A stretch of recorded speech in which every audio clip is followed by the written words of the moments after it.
If you want to start losing weight successfully without having to get caught up with listening to absolutely everything that you hear on social media, then this is the video for you. We're not talking about juice cleanses, fasting, cutting out carbs, putting castor oil in your belly button, or skipping dinner plans with your friends. I'm going to give you 3 simple tips that if you start implementing today, I guarantee you that you'll actually start seeing some amazing weight loss success. But the one thing that you have to do is actually do it, because I can't do it for you. Number 1, protein. Now, I'm sure you've already heard this like 10,000 times from your personal trainer, everyone on social media, your neighbor. But do you actually understand why protein can help you, like really help you lose weight? Protein, for starters, is the most satiating macronutrient, which is just a fancy way for saying that it keeps you full. Now, staying full means you're going to consume less calories. So if you can aim to achieve 1.5 grams of protein per kilo of weight at a minimum, and this is going to put you in a great position to have success with weight loss. Protein also fuels your lean muscle mass,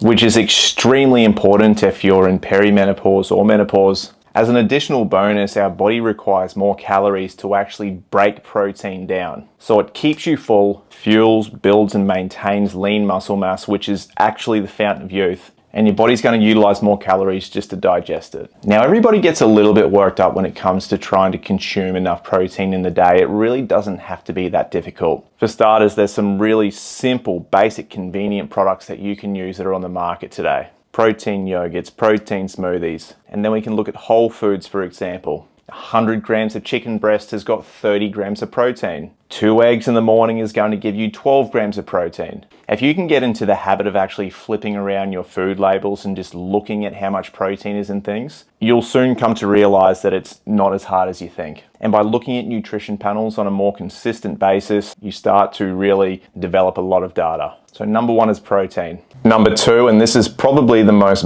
boring of them all, is water. Now, water isn't going to, in isolation, make you lose weight. And you have to understand that nothing in isolation itself is going to help you lose weight.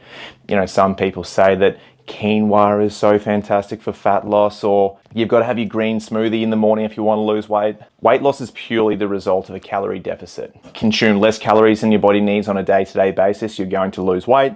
Consume more calories on a day-to-day basis than your body needs, you're going to gain weight. All of these simple strategies simply just make it easier to stay within a calorie deficit. So water, you want to aim to get about 35 ml per kilo of body weight each day. I'm not good at maths, you can figure that out yourself. First of all, if you're consuming enough water, you're going to stay hydrated. If you stay hydrated, the chances of you consuming liquid calories are going to dramatically decrease. Staying hydrated is going to help satiate your hunger levels. Quite often when we're dehydrated, your body doesn't really know if you're hungry or you're thirsty. And it just puts you in this confusing state of snacking too much. Water aids in your overall digestion. It's actually a crucial ingredient for the process of fat loss. And if you're tired of feeling like a big old bloated mess, water is extremely good for relieving that bloated feeling. And I can hear the whinging already, trust me. But Mitch, I don't like water. I don't like the taste of water. I can't do it. Start your morning with a Hydralyte. Sugar-free substitutes are also completely fine. A bit of sugar-free cordial or Kool-Aid for my US audience. And even things like sugar-free sports drinks are completely fine. Now, I do suggest that you do try and get the majority of your water straight from the source. But if you're a little bit of a baby when it comes to drinking water, utilizing those techniques is a fantastic way to just get your daily water consumption up. And at the end of the day, team, sometimes we just have to make adult decisions and just drink the bloody water. Like, we are quite literally just a big walking, talking, thinking, functioning blob of water ourselves. And fun fact, you can actually survive 3 weeks without food. 3 days without water, you're dead. Drink water. Still awake? Everyone's like, give me an easier way to lose weight. I don't want to do all these things. Do them. This sounds extremely terrible coming from like an online coach, but I always get so confused with this third one in regards to the spelling. I'm just going to check with my wife. Don't judge me. Don't judge me. Okay, got it.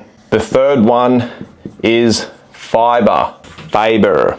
Now, you want to aim to achieve around 25 to 30 grams of fiber each day. Fruits, vegetables, best place to get it. Why is fiber so amazing? Well, it helps regulate your hunger. Fiber, for the most part, is very low in calories and high in food volume, which is fantastic for fat loss because it means you can eat a lot of it and feel full. Now, getting 25 to 30 grams of fiber may seem really confusing, but it doesn't have to be. Keep it simple. When you feel like snacking on a bag of lollies or candy, go grab yourself a couple pieces of fruit and just have one piece of candy. Basically, if you're getting 2 to 3 pieces of fruit in your diet each day, and no, fruit doesn't make you fat, don't get me started on that. Throwing in some salad with your lunch, and yes, that salad can go on a sandwich, and a nice full plate of veggies in the evening with your dinner, very high chance you're hitting your 25 to 30 grams of fiber every single day. So, recap: protein, EIN, water,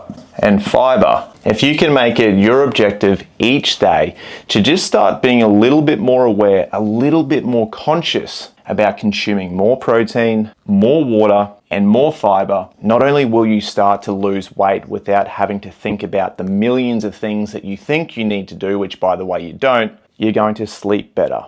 You're going to be more satisfied with your hunger levels. You're going to feel more energized, and for once, you may actually start to see the scales come down. Weight loss and weight management has got nothing to do with being on a diet, like with being on a fad diet. Ask yourself this question: how many fad diets have I actually done in my life, and how many of them have taught me anything? How many of them have given me long-term success? Think the number 0. Weight loss and weight management is more about following a few basic rules, which, by the way, apply to each and every single one of us. You don't have to skip holidays, you don't have to skip events, you don't have to skip outings. You're allowed to have a glass of wine with your friend every now and then. We just have to make the commitment to ourselves to make the better choice with our calories most of the time. Team, if you found this information useful and you'd like to learn more, please feel free to drop a comment in the comment section, and I'll catch you on the next one. It's bloody hot under these lights, I can tell you that much.